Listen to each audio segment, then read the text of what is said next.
I'll be mostly presenting a tutorial on waveguides and integrated photonics, and sort of leading into how we might be able to use these things for continuous variable quantum computing. So to start from the beginning, a waveguide is composed of two regions: a core region with a higher refractive index than its surrounding cladding, and in the ray optics picture, this gives us guiding of light by total internal reflection. If we want to add some maths to it, we can solve wave equations and talk about spatial distributions of the electromagnetic field, and depending on the polarization and the temporal distribution, we talk about different modes of the field. So generally, when we make a waveguide, we want to engineer this structure to give us a few modes. Usually for the lowest propagation loss, we want a single mode waveguide. So we can make these two different regions in one of two ways. The first way is to make both core and cladding regions out of the one material, and then perform some operation to modify the refractive index. And the second option is that we can use multiple materials for this structure.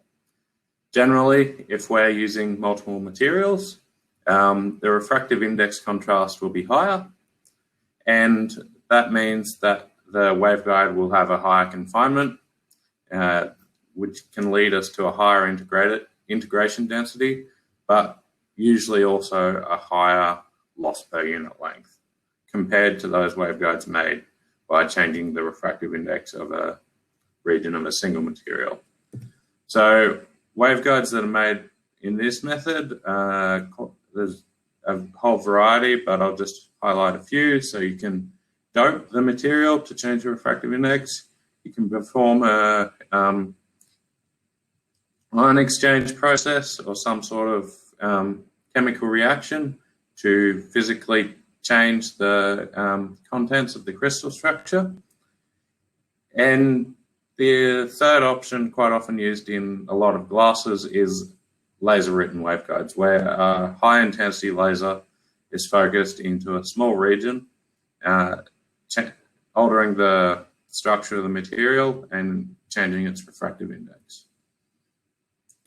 If we want to use multiple materials, there's a whole variety of structures that we could think of to use to make this confined region.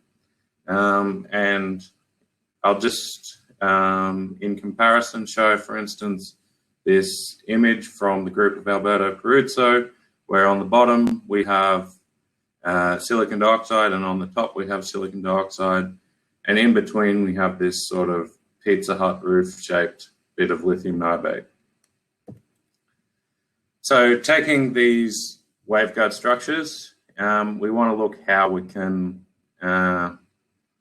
implement everything we can do in bulk optics in an integrated platform. So on the left, I've listed the top four categories from Thorlabs, where we've got lenses, mirrors, filters, and beam splitters. When we're using waveguides, we can replace the lenses and mirrors with straight waveguides and bends. And if we want to make a cavity, we can continue bending our waveguide around until we make a ring resonator. These ring resonators can also act as filters, but we can also use couplers as a type of filter as well. And these coupling regions can also be used for both polarizing and non-polarizing beam splitters. So a coupler, there's two main types. So normally you can have on the top, there's a directional coupler, and on the bottom is a multi-mode interference coupler.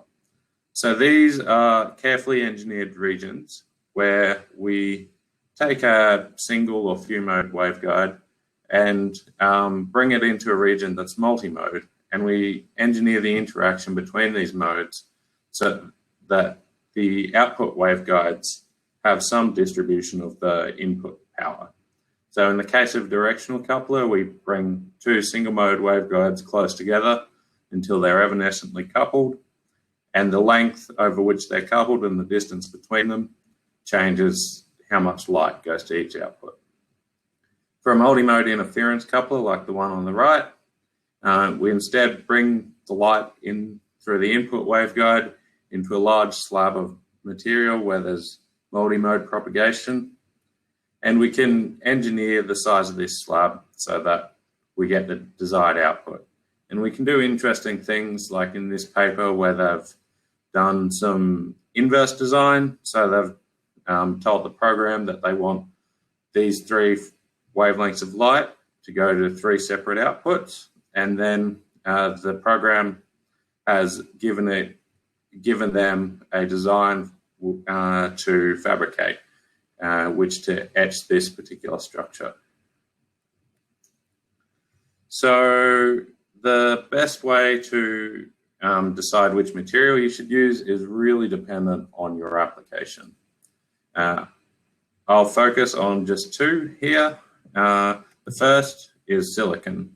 The usefulness of silicon is obvious, and the massive fabrication knowledge that we have for it gives us a huge advantage in terms of creating devices of a high complexity. But unfortunately, for some of these things, we don't really have the desired properties that we want. And it's difficult to engineer the right kind of reconfigurability, and it's tricky to make them strongly nonlinear. There's a lot of work going into this sort of stuff, and they're getting great results. But sort of on the opposite side of the coin, we have lithium niobate, where we've got these great material properties, but we don't really have that consolidated fabrication expertise. So the materials that we're using can be split up into 2 broad groups. One's called centrosymmetric and the other one's non-centrosymmetric. So centrosymmetry, all that means is that in the crystal structure, if you draw a plane of inversion through the center of the unit cell of the crystal, you get an inversion symmetry. So the silicon and silicon nitride fall into this category, and the non-centrosymmetric materials, such as lithium niobate, fall into this other category. And why this property of the crystal is important is because it determines what effects we can use to create active and nonlinear devices. So to create an active device in a Chi2 material, a non-centrosymmetric material like lithium niobate, we can use the electro-optic effect, where we apply an electric field to the waveguide, and this changes the refractive index, and using this we can create phase shifters by simply changing the refractive index of a certain length, or we can use it in these multi-mode coupler regions to modify how the coupler operates. In the Chi3 centrosymmetric materials like silicon, we can use instead the thermo-optic effect.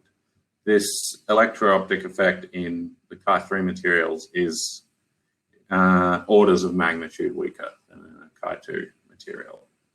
So using a thermo-optic device to create an active device, we instead deposit a resistor near the waveguide, and we just pump heat into the waveguide, and with the change in temperature, we can change the refractive index. As we increase the integration density, this becomes tricky because it's a thermal source and there's a lot of crosstalk, and we have to carefully design how to get rid of the crosstalk between multiple devices. The other option in semiconductor materials is to use a charge injection modulator. So this is by far the most common commonly used in classical photonics because it's extremely fast, and it works essentially by creating a p-n junction around your waveguide and just pumping charge into the material where your waveguide is. And this changes the refractive index, but unfortunately for some applications it's not all that suitable because that big dump of electric charge into the region comes with a significantly increased loss. So as an example of a couple of things we can do with these active devices, in a Chi2 material like lithium niobate, the group of Alberto Peruzzo showed that they can tune the resonance wavelength of a microring resonator using an applied voltage. And here on the right is a silicon chip that has 26 modes that is completely reconfigurable. And it sort of shows you the gulf between sort of the silicon and everything else, in that most other platforms are focused on a few extremely good devices, and silicon is already at this scale of many devices, but it's about how well we can functionalize these devices. So moving on to nonlinear effects in these waveguides. So when we solve the wave equation, we've got this polarization density term on the right-hand side. And normally we just think of the linear component where we put in one optical field and we get that same optical field back out, the same frequency. Instead, in some materials, we can get a three-wave mixing process where we can change the frequency depending on certain energy and momentum conservation conditions being satisfied. So this is where the Chi2 term comes from, and this is only present in non-centrosymmetric materials. So for centrosymmetric materials, this Chi2 is 0, and we're forced to use the next nonlinear term, the Chi3 term, which gives us a 4-wave mixing. Why waveguides are interesting for this field is that the magnitude of these processes depends on the intensity of the optical field.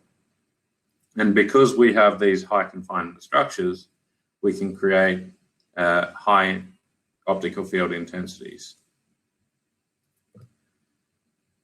As an example of a couple of these nonlinear devices, on the left, we have the periodic polling structure used to create the required energy and momentum conservation conditions for frequency conversion in a lithium niobate device. And on the right, we have the phase matching conditions for a silicon photonic chip using the Chi3 process, where instead they match these conservation conditions using spatial modes. So what we can do with these high nonlinearity devices is that we can perform extremely efficient wavelength conversions. So for instance, we can get a conversion efficiency much higher than in bulk materials by using a waveguide in a resonator structure, as on the left here, to get an extremely high conversion efficiency. And on the right, that extremely high conversion efficiency allows us to perform frequency conversion of single photons. So we can take single photons from another region in the telecom spectrum and frequency convert them using a cascaded process where we first convert up in frequency while simultaneously converting down in frequency to get a small frequency shift till we're at a region of the telecom spectrum that matches up well with a quantum memory. And so Mirko will talk a little bit about this on Thursday. Once we have all these components together, our passive devices and our active devices and our nonlinear devices, what can we do with them? So one thing we can do, and that we did, was to integrate all of those onto a single photonic chip and create the first demonstration of photonic EPR entanglement that's generated, manipulated, and detected on a single chip. And this leads us to the field of continuous variable quantum optics. And what can integration offer to it? So a couple of sentences on why we're interested in continuous variable computation, especially from a photonic point of view, is that we can access a deterministic entanglement resource. And that gives us the capability of generating large entangled states. And secondly, this nice result from 2 years ago, I guess, shows that with Gaussian operations, we can have a fault-tolerant universal quantum computer given a supply of GKP-encoded Pauli eigenstates. So I won't talk about these GKP states, but I will go over a little bit about these Gaussian operations and how we might implement something useful for continuous variable quantum computation in an integrated platform.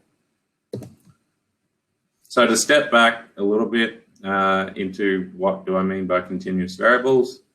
So single mode of a quantum harmonic oscillator, normally the way we talk about it is with the excitation number, so the number of photons, this N term here.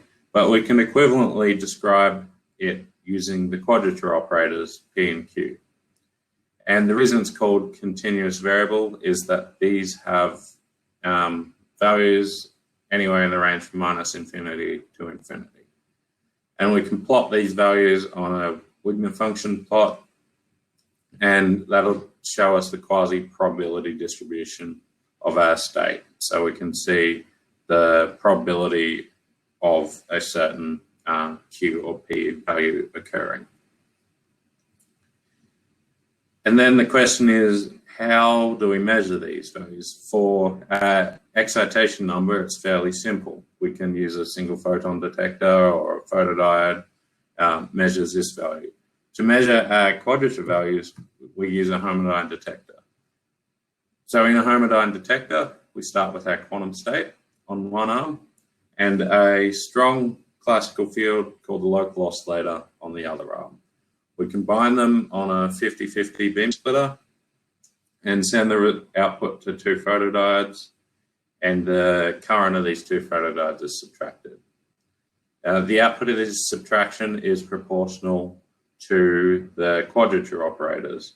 And if we set the relative phase between the quantum state and the local oscillator to 0, we can measure the Q quadrature, and if we set it to pi on 2, we can measure the P quadrature. One of the fundamental resources of continuous variables is the squeeze state. So these quadrature operators, P and Q, obey an uncertainty principle. And that means we can talk about a minimum uncertainty state. So we have a vacuum state or a coherent state is a minimum uncertainty state where the uncertainty in position and momentum, Q and P, are equal. But if we instead reduce the uncertainty in one of these quadratures, at the expense of increasing the uncertainty in the other quadrature, we create a squeeze state. And that means that in the one quadrature where we've reduced the uncertainty, we can actually reduce the uncertainty below the shot noise level. So from the plot on the right, you can imagine it as rotating around the diagram at the top. So the vertical axis is the sort of the variance, and you can see that if we look at it straight down from the top, we get a very narrow variance in our state, in our red state there, compared to our green state. And so that's less than the shot noise level. If we then rotate around to looking at it from the left or right, the variance is a lot larger than vacuum state. And so the red line shoots above the green line again. And if we keep rotating around, we keep getting the rest of that plot. Ben, you have about 4 minutes to go. So in bulk optics, the sort of the great experimental demonstrations so far have been from the group of Akira Furuzawa, and there's another similar one from the group of Anderson. And they involve taking 4 squeeze states and entangling them and performing some delay operations until we have this very large entangled resource state known as a cluster state. So it's got 2-dimensional entanglement where one dimension is in space and the other one is in time. So the vertical dimension is spatial and the horizontal is time. And so what we can move towards in integrated photonics, given our ability to have these nonlinear devices and these active devices, is that we can move towards integrating this whole thing, which takes up a benchtop or more, into a single package, as illustrated on the right here. So starting at the bottom, we have our nonlinear regions, and we go through a variety of active devices to mimic the bulk setup before going to our detectors at the end. So why we want to move towards this sort of goal is that while integration losses are a killer compared to free space, it has a number of other advantages, namely that we can get fast reconfigurability, and one of the best ones is that we have phase stability guaranteed by being in a monolithic platform. And finally, in the long term, I guess, the potential to scale this system in an integrated platform is probably larger. But at the moment, we have to look at working towards how do we make a system that has suitable losses for this. So in summary, integrated photonics can bring the advantages of high nonlinearity and reconfigurability to optics and to continuous variable quantum information.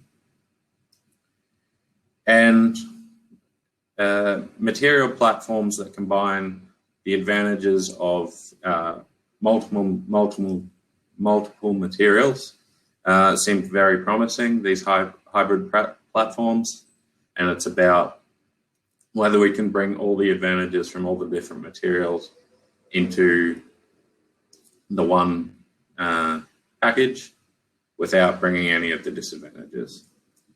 And finally, continuous variable optical quantum computing is a promising approach, and integration should be able to help its progression.